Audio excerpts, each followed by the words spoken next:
Okay, we are going to take a look at how to actually do some motion keyframing in Premiere today.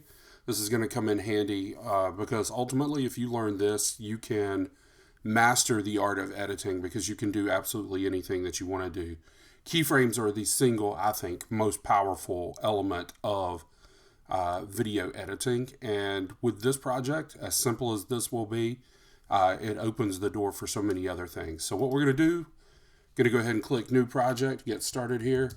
I'm going to do my project just as an example here on Madam C.J. Walker. I'm going to go ahead and just copy that, click OK. And as this is opening, I'm going to click down here, New Item. I'm going to click Sequence, and I'm going to make this 1080p under AVC HD, 1080p, 1080p 30. Going to paste my title there, so CJ Walker. If I want to do this to where it makes it easy for the producers, because the goal of this is to actually end up on the show, I'm just going to say BHM underscore CJ Walker, and that's going to let me know that this is for Black History Month. So I'm going to do BHM underscore CJ Walker, click OK. Now I need to import my files. I've found 5 images that I'm going to use, and those are going to be all from the desktop in this folder called Madam CJ Walker. I can highlight these individually, or if I just click on the folder and then click import, it will bring all of that in at one time, which is what I want for this particular project. Now I can double click and I can actually see these here in Premiere in the source window. This is Madam CJ Walker. She was the child of slaves and went on to become the first female self-made millionaire. Just lived an incredible life, and so I think her story is very inspirational, and so I thought that this would be a good place for us to start. But anyway, that's her driving her car. This is one of her ads in a paper. She did health and beauty products. This is just a portrait of her. And then this picture is actually Octavia Spencer, who you may know from several movies such as Hidden Figures. But she is an incredible actress, and she is going to be playing Madam C.J. Walker in an upcoming Netflix special. So I think that's pretty cool. So I'm going to say something specifically about that in this video, and that's why I've got this picture, because quite frankly, it was kind of hard to come up with 5 really good and different images, all of Miss Walker. But anyway, what I'm going to do is go back into my project. I've got my sequence here. And now I can come over. Obviously, this is just dealing with the editing. You should have your script recorded and record your voiceover and lay down your voiceover track and match up stuff with that.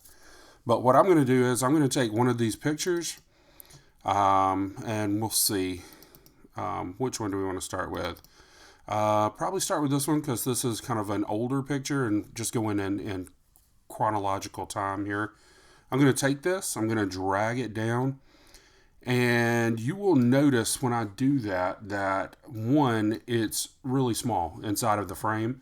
So I'm going to need to increase the size so that it fits. But also, you'll notice down here that this is really short as well. I had changed my default so that the settings for my still images was very short. I'm going to, extend this out to make it as long as I would really want it to be. And ultimately, that's just an issue of clicking and dragging. So let's just say that I wanted this image to be 8 seconds, somewhere right around there. There we go, 8 seconds.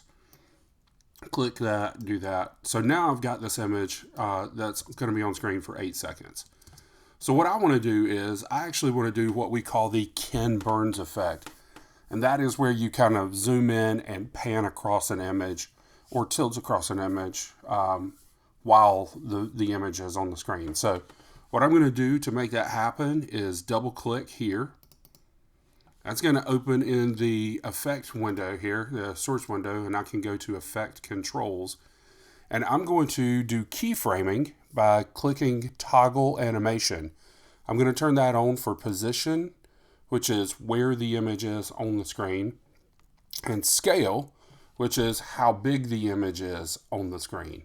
So what I'm going to do initially is I'm going to go ahead and zoom in by clicking here and dragging over to the right so that this image, at the very least, fills the entire screen. So that's at 162%.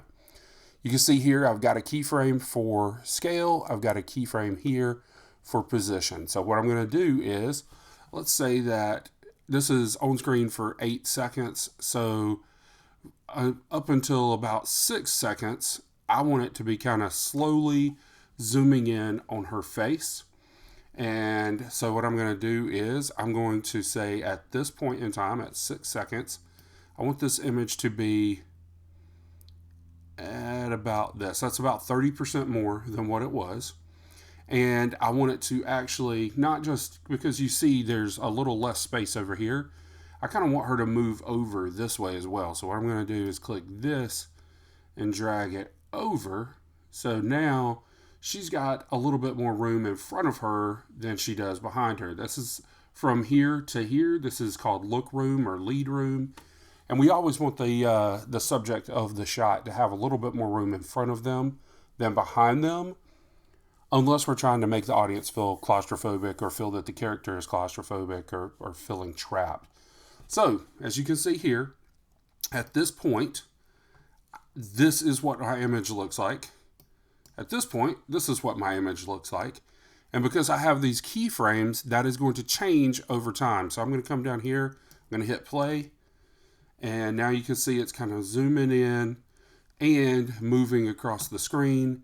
That is called the Ken Burns effect. It is panning or tilting while zooming. You can pull out from a shot, you can zoom into a shot, you can pan up or down, left or right. You can do both at the same time. It doesn't matter. Whatever it is that you need to do to make your image look good. Now, we've got that done. One thing that we want to do at this point is, if you'll notice, this just kind of goes and then it's just like, stop. So what we want to do is we want to highlight both of these.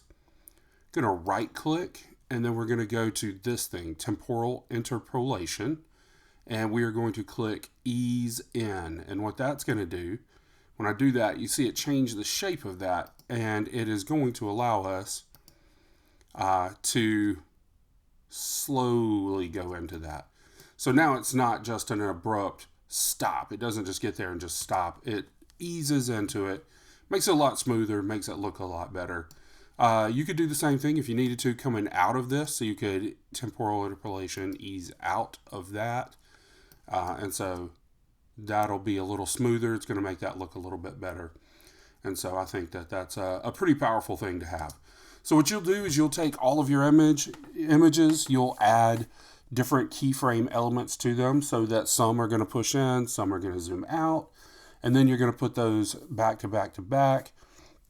And it's just fun to come in and play around with this because I'm telling you, this right here is the power of editing. Once you know this, you're going to be able to do anything. You can apply this to transparency so that things will fade out over time. You can apply it to sound. You can apply it to lightsabers. If you wanted to be able to go in and do a lightsaber effect, everything that you do in editing can be controlled with a keyframe, and it is the power of an editor.